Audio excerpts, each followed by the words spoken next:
नमस्कार, यूपी तक में आपका स्वागत है। मैं हूं कुमार अभिषेक। उत्तर प्रदेश की सुबह की मॉर्निंग राउंडअप के साथ तमाम अखबारों में छपी हुई खबरें और आज दिन भर उठने और चलने वाली खबरों के साथ हम हाजिर अपना शो मॉर्निंग राउंडअप लेकर। आज तारीख 26 मार्च है और दिन बुधवार, और आज क्या होने वाला है जानते हैं। तो आज की सबसे जो बड़ी खबर है वो ये है कि मुख्यमंत्री योगी आदित्यनाथ ने एक इंटरव्यू दिया है, एक पॉडकास्ट दिया है, और आज उस पॉडकास्ट की चर्चा रहने वाली है। मुख्यमंत्री योगी आदित्यनाथ ने जो मुख्य बातें कही हैं उसमें सबसे बड़ी बात यह कहा है कि उत्तर प्रदेश में मुसलमान सबसे ज्यादा सुरक्षित हैं, वो सेफेस्ट हैं, और इसलिए सुरक्षित हैं क्योंकि हिंदू यहां सुरक्षित है तो मुसलमान भी सुरक्षित है।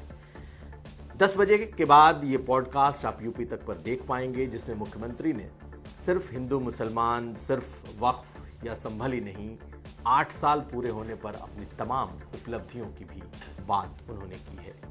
वक्फ को लेकर भी मुख्यमंत्री ने आज के उस इंटरव्यू में ये कहा है कि वक्फ सबसे ज्यादा मिसयूज हो रहा था। कुछ चंद लोगों के हाथ में वक्फ की जमीनें जा रही थीं और आम मुसलमानों को इसका कोई फायदा नहीं हो रहा था।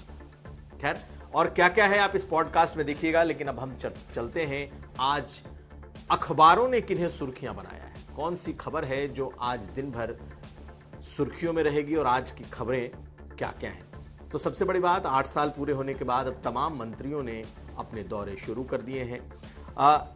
अगर आप देखेंगे तो अमर उजाला ने सबसे पहले सबसे बड़ी जो लीड है वो इसी को बनाया है, यूपी में निवेश का नया युग, केंद्र की योजनाओं में भी नंबर 1 योगी। ये अमर उजाला की लीड खबर है, पहली खबर है।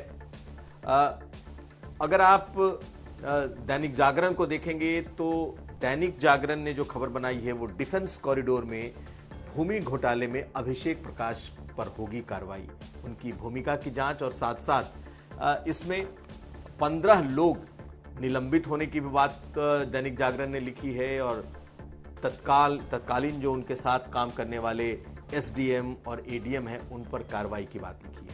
हम ये भी समझेंगे जो सौगाते मोदी है जिसकी चर्चा कल दिन भर दिल्ली में रही, उसको भी आज लखनऊ के हवाले से भी कई अखबारों ने अपने यहाँ जगह दी है, खबर बनाई है।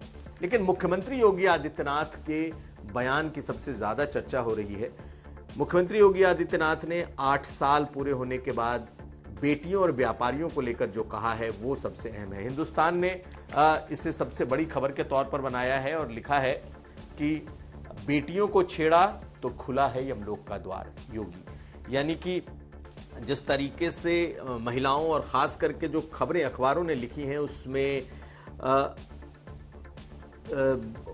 महिलाओं और व्यापारियों पर खास करके फोकस है, जो मुख्यमंत्री योगी आदित्यनाथ ने 8 साल के बाद कहा है। लव जिहाद का कानून के खिलाफ बना हुआ कानून की चर्चा हुई है। तो जो बड़ी आज की खबरें हैं अखबारों में वो ये दिखाती हैं। लेकिन अगर आप देखेंगे तो एक और खबर बनी है, सबसे इंटरेस्टिंग है, कम से कम क्राइम की खबरों के लिहाज से। लखनऊ में एक प्रोफेसर को 22 दिनों तक डिजिटल अरेस्ट रखा गया और 78,50,000 रुपए जो इस तरह के फ्रॉड हैं, जो इस तरह के स्कैमस्टर हैं, उन लोगों ने उससे वसूल लिए हैं। और ये खबर हम आपको डिटेल में भी बताएंगे, क्योंकि डिजिटल अरेस्ट को लेकर पूरे देश में एक कैंपेन चल रहा है कि ऐसा कुछ नहीं होता, कोई डिजिटल अरेस्ट नहीं होता, सीबीआई किसी को फोन नहीं करती, ईडी किसी को फोन नहीं करती। बावजूद इसके खाते में लेन-देन, अवैध लेन-देन के नाम पर सीबीआई का भय दिखा करके ये डिजिटल अरेस्ट लखनऊ में हुआ है।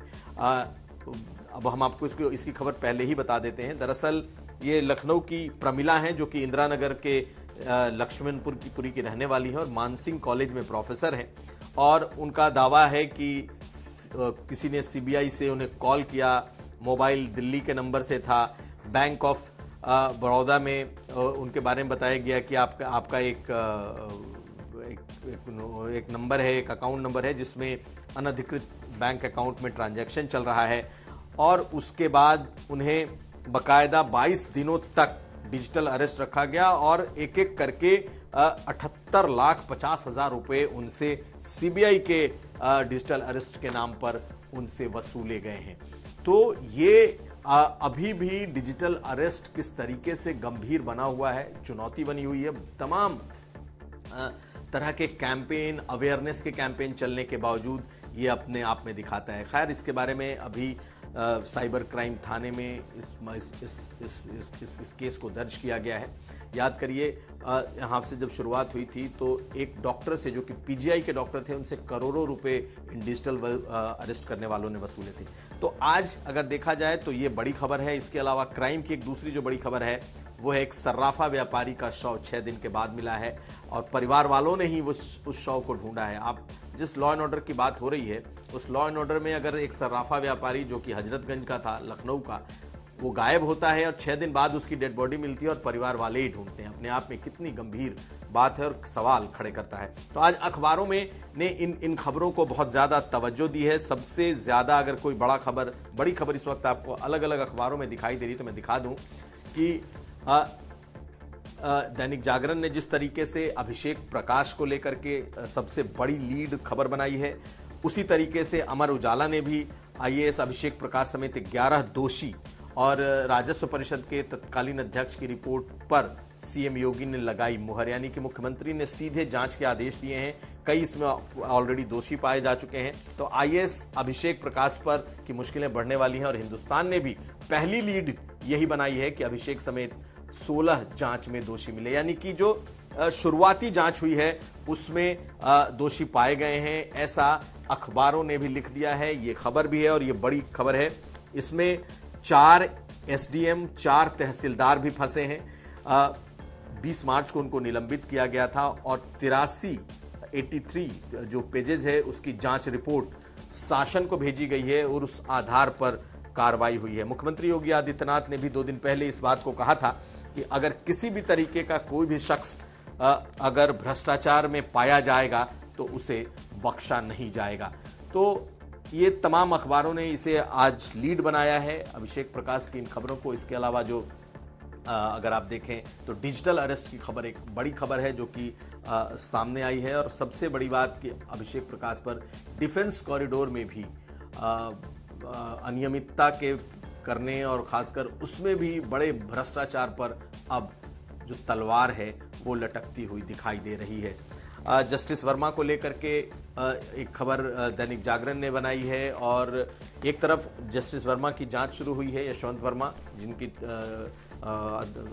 जजों की एक कमेटी उनकी जांच कर रही है, लेकिन हाईकोर्ट का जो बार एसोसिएशन है वो हड़ताल पर चला गया है।